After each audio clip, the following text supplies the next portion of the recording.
Hey everyone, it's John from In My Father's Kitchen. I wanted to give you an awesome update of a little snapshot of what can happen in a day working on the streets and doing the things that we do in Central New York.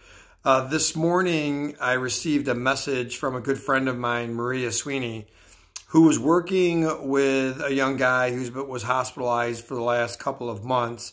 And his girlfriend was living in the hospital, basically at his bedside. These folks were homeless, and the gentleman got into some difficulties with his health. The young lady had nowhere else to go. So basically for the last 2 months, she's living at the hospital at his bedside. Well, 48 hours ago, this young man at 28 years old perishes and dies in the middle of the night at the hospital. Now the young lady, who has no one in the city that she's connected to, is now in a situation where she can't even go into the hospital to stay safe or stay warm or to eat or anything of that nature because her boyfriend passes away. Plus now she's grieving the loss of her loved one and being homeless at the same time. So I get this phone call to see if there's anything that we could do to help this young lady out.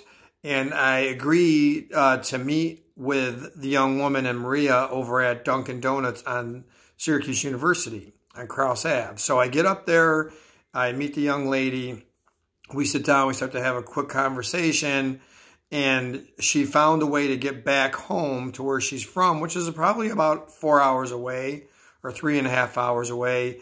And she had someone who was going to be picking her up here in Syracuse on Thursday.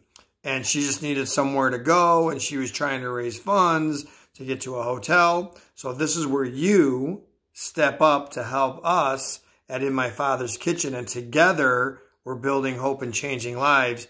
In My Father's Kitchen has put her up for this evening and tomorrow evening in a hotel here in town, and where she will be safely picked up on Thursday by a friend and transporting her back up to the area where she was originally from.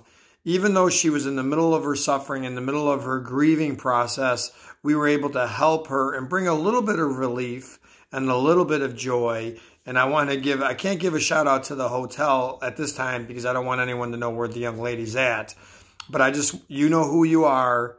And I just thank you, Judy, for helping us by putting up this young woman in a hotel at a really great rate that helps In My Father's Kitchen.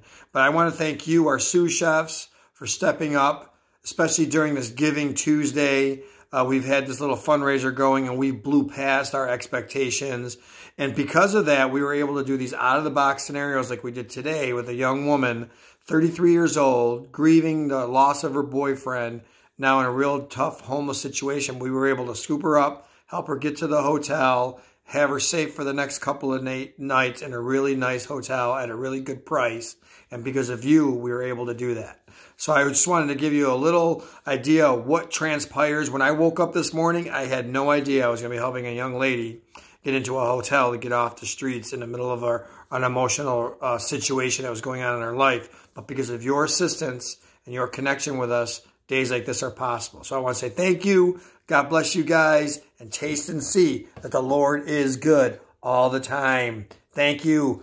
He's using all of us. God bless you guys. Have a great night.